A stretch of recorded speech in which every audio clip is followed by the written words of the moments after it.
Dance away, baby. Dance the night away. Oh, Dick Clark. Sad. So sad.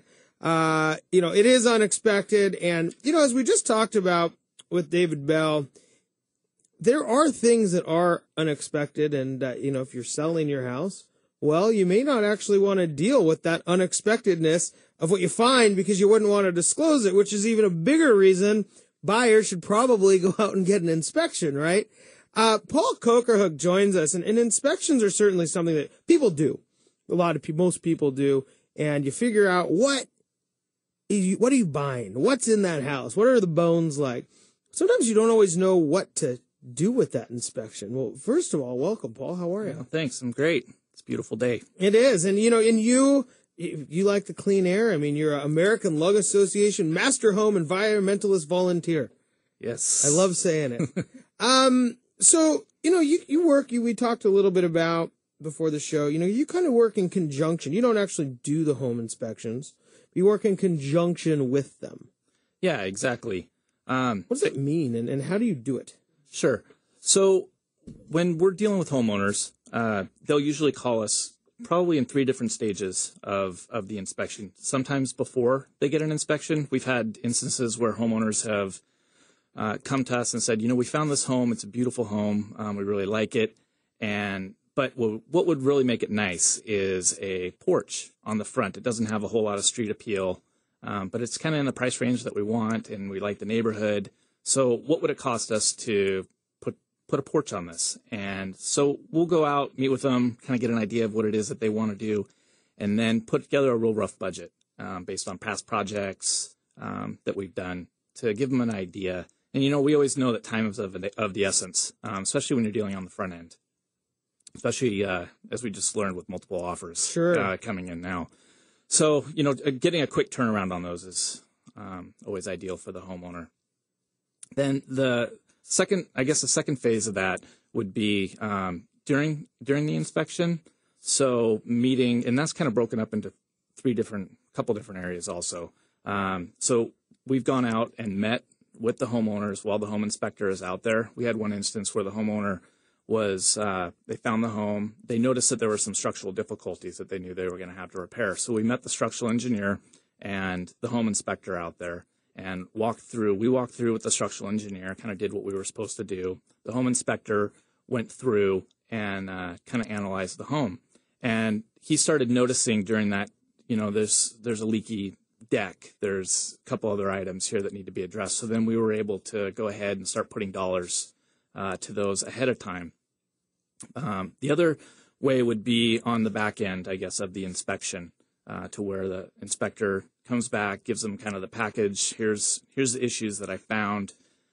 We're able to then help the homeowner start analyzing what it is that they're seeing with the inspection, because there's a lot of stuff inside these things. And the idea is really to start prioritizing those items so that you're able to really get the most out of it. Because the idea is you're going to be putting a lot of money into this home, and you want to make sure that you're purchasing a home that you're not having to put a whole bunch of money into up front if you don't have to. We had an instance very recently. The homeowners purchased their home, didn't call us until after the sale had gone through, and now they gave us the inspection, and the inspector had called out, you have potential for water intrusion into the crawl space. There's possible leaky roof. He called out a couple items.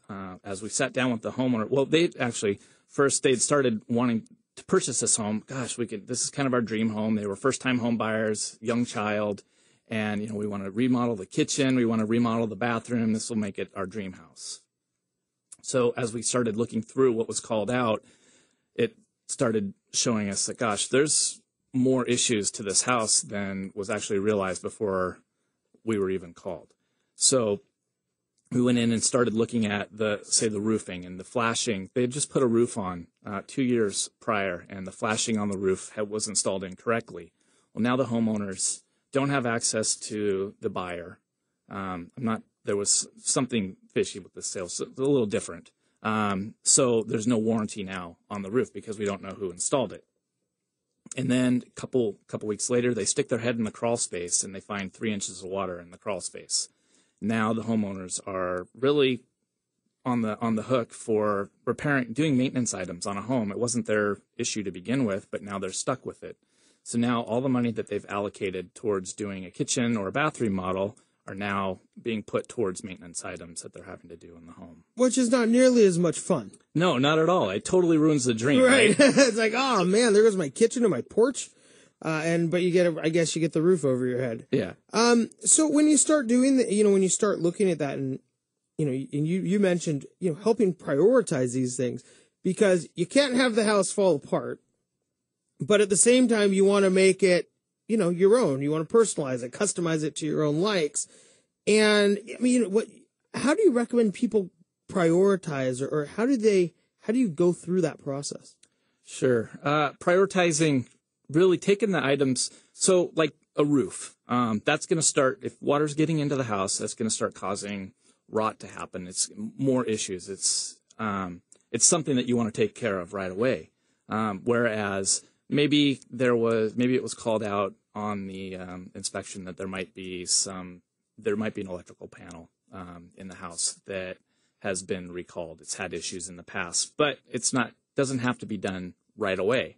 So we can start sitting down with the homeowner and say, okay, you have $35,000 saved to spend.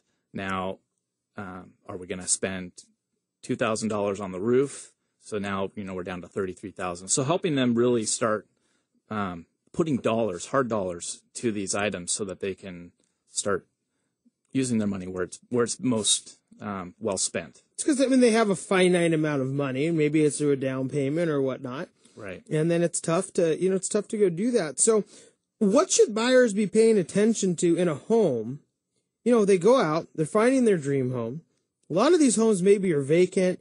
Maybe they are, they've just been recently repaired. Those are things you got to start, those are where maybe that water intrusion you didn't notice is coming through. I mean, that starts eating into your new kitchen budget. Yeah. It's important to pay attention. A lot of times when homes are getting ready to be put on the market, there's patches made to the homes in order to get them to cosmetically look good. I mean, we've Band-Aids. Seen, yeah, Band-Aids. Hopefully, or duct tape. I just did a bath remodel. The homeowners had been duct taping. Really? The shower walls. Wow, to keep water out? To keep water out. It didn't keep the water out. Probably looked good. It went with the it was gray. The walls were gray, so it's not duct tape, it's grout. Yeah. And so you go into this, and these are these things you have to start looking for. Is these cheap Band-Aids that people? Yeah, because usually it's a sign of a more of an issue, and that Band-Aid's not going to last forever. And so, do you repair it now? Do you let that Band-Aid try to last a little bit longer, or you just pull it off and say ouch? Right. And so these are these unexpected things that really come up. Granted, duct tape in a shower, not so unexpected. You probably look at it and go, I expect this house to have some issues. It's duct taped together. But, there's a lot of things that maybe aren't quite as visually obvious. So when you're working with people, I mean, you must do a lot of education with your clients, and I know you do a lot of education in the community as well. So, why is that, and what other plans do you have to do that in the community? Yeah, we feel it's really important for the homeowners to really understand their home. This is a huge investment for people. If it's not taken care of, they're gonna end up paying for it one way or another. Whether it's a small item, just taking care of caulking on the exterior of the house, that could cause potential damage in the wall that if they were to want to sell their house in the future, it's going to have to be addressed at some point. And the wall could be deteriorating at a short pace, at a quick pace or a very slow pace, but one way or another, it's going to catch up to them. And it's, you're putting hundreds of thousands of dollars into this. And so to be putting, even if you're not spending a couple $1,000s a year on maintenance, it's important to at least be putting that money away so that when it comes time to replace that roof, that the funds are available and you can understand. And that's one thing that we work with our clients is helping them prioritize those items over if it doesn't need to be done now, here's what you're going to need to be paying attention to in the future for costs coming up. And so, so in relation to just trying to do things here in the near future, so we have a home that's going to be on the Green Home Tours. It's sponsored by the Northwest Eco Building Guild.